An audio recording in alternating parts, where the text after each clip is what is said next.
Hello friend, स्वागत है आप सभी का अपने चैनल आर के स्टडी क्लासेज में। आज हम देखेंगे बिहार बोर्ड इंटर फाइनल परीक्षा 2025 के लिए। इसमें जितना ऑब्जेक्टिव क्वेश्चन बताएंगे उतना आपके फाइनल बोर्ड परीक्षा के लिए बहुत ज़्यादा इम्पोर्टेंट है। तो आप लोग इस वीडियो को शुरू से लेकर अंत तक देखिएगा, एक भी प्रश्न को स्किप मत कीजिएगा। ये 12th का ज्योग्राफी है, तो आप लोग इस वीडियो को शुरू से लेकर अंत तक देखिएगा। बिहार बोर्ड 2025 के लिए बहुत ज़्यादा इम्पोर्टेंट ऑब्जेक्टिव क्वेश्चन है। इसमें 40 ऑब्जेक्टिव क्वेश्चन बताएंगे, तो आप लोग इस वीडियो को शुरू से अंत तक देखिएगा, एक भी प्रश्न को स्किप मत कीजिएगा।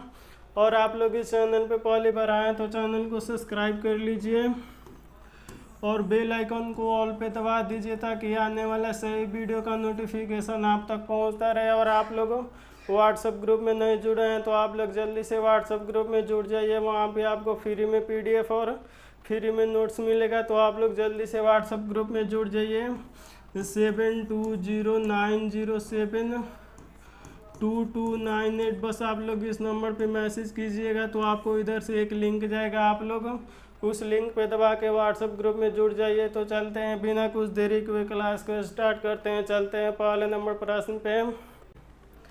पहला नंबर प्रश्न है, मगध की शुरुआत किसने की थी? आप लोग बताइए कि मगध की शुरुआत किसने की थी। आप लोग जल्दी से कमेंट बॉक्स में बताइए कि मगध की शुरुआत किसने की थी। आप लोग जल्दी से बताइए कि मगध की शुरुआत किसने की थी। तो ये किसने की थी? तो ये अशोक ने किया था, यानी आपका C नंबर बिल्कुल ही सही जवाब हो जाएगा। आइए देखते हैं 2 नंबर प्रश्न। 2 नंबर प्रश्न, समुद्रगुप्त की तुलना किस यूरोपीय शासक से की जाती थी? आपको बताना है समुद्रगुप्त की तुलना किस यूरोपीय शासक से किया जाता था। तो ये नेपोलियन से किया जाता था, यानी आपका B नंबर बिल्कुल ही सही जवाब हो जाएगा। आइए देखते हैं 3 नंबर प्रश्न।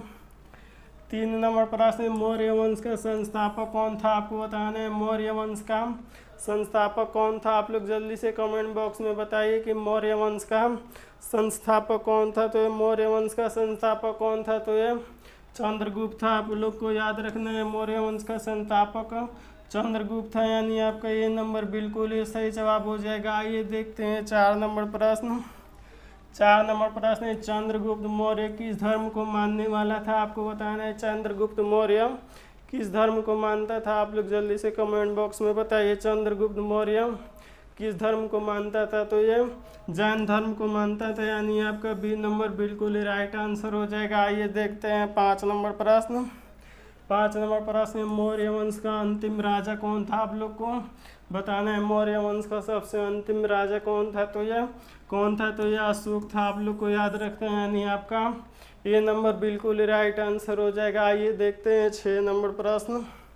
6 नंबर प्रश्न है, मौर्य वंश की राजधानी कहाँ है? आप लोग जल्दी से कमेंट बॉक्स में बताइए कि मौर्य वंश की राजधानी कहाँ थी। आप लोग जल्दी से कमेंट बॉक्स में बताइए मौर्य वंश की राजधानी कहाँ थी। तो ये मौर्य वंश की राजधानी कहाँ थी? तो ये पाटलिपुत्रा में थी। आप लोग को याद रखना है, यानी आपका C नंबर बिल्कुल राइट आंसर हो जाएगा। आइए देखते हैं 7 नंबर प्रश्न। 7 नंबर प्रश्न है, मौर्यकालीन कलिंग राजा कहाँ स्थित है? आपको बताना है मौर्यकालीन कलिंग राजा कहाँ स्थित है। तो ये कहाँ स्थित है? तो जो उड़ीसा में स्थित है, यानी आपका C नंबर बिल्कुल राइट आंसर हो जाएगा। आइए देखते हैं 8 नंबर प्रश्न। 8 नंबर प्रश्न है, मौर्य प्रशासन में समर्थन कौन था? आपको बताना है मौर्य प्रशासन में समानता कौन था। तो ये कौन था? तो ये राजकीय और शंकर अधिकारी था, यानी आपका B नंबर बिल्कुल राइट आंसर हो जाएगा। आइए देखते हैं 9 नंबर प्रश्न। 9 नंबर प्रश्न, मौर्य काल में वायुमोद्य क्या था? आपको बताना है मौर्य काल में वायुद्यम क्या था। तो ये क्या था? तो ये भूमिदान था। आप लोग को याद रखना है, यानी आपका C नंबर बिल्कुल राइट आंसर हो जाएगा। आइए देखते हैं 10 नंबर प्रश्न।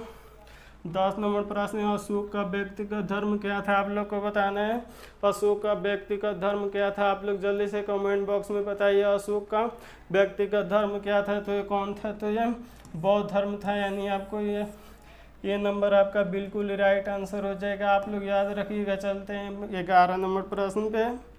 11 नंबर प्रश्न, अशोक में महेंद्र और संघमित्रा को धर्म प्रचार के लिए किस देश में भेजा गया? आपको बताना है अशोक और महेंद्र संपत्ति को देश का प्रचार के लिए किस देश में भेजा गया था, तो ये किस में भेजा गया था, तो ये जापान में भेजा गया था। आप लोग को याद रखना है, यानी आपका ये नंबर बिल्कुल राइट आंसर हो जाएगा। आइए देखते हैं 12 नंबर प्रश्न।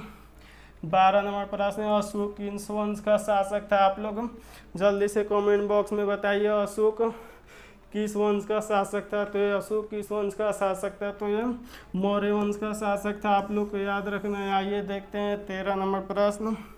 13 नंबर प्रश्न, अशोक कौन बौद्ध भिक्षुक प्रभाव में आकर बौद्ध धर्म को समर्थक बन गया। आपको बताना है अशोक कौन बौद्ध भिक्षु के प्रभाव में आकर धर्म समर्थक बन गया, तो ये किसके समर्थक में आके बन गया था, तो ये उपाली के समर्थक में आके बन गया था। आपको सी यानी आपका बी नंबर बिल्कुल राइट आंसर हो जाएगा। आइए देखते हैं 14 नंबर प्रश्न।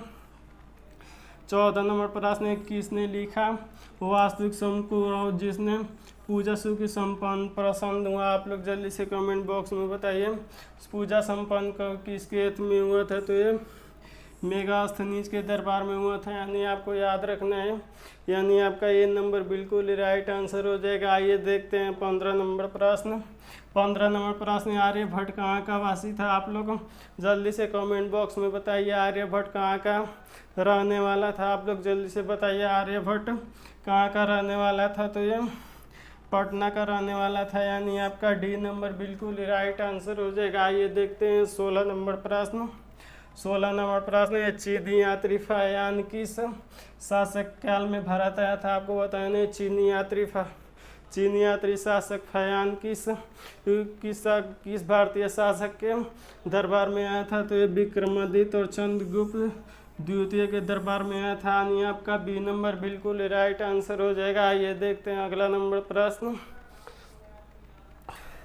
17 नंबर प्रश्न, मेगास्थनीज किस भारतीय शासक के दरबार में आया था। आपको बताना है मेगास्थनीज किस भारतीय शासक के दरबार में आया था। आप लोग जल्दी से कमेंट बॉक्स में बताइए ये किसके दरबार में आया था, तो ये चंद्रगुप्त मौर्य के दरबार में आया था। आप लोग को याद रखना है। चलते हैं 18 नंबर प्रश्न पे।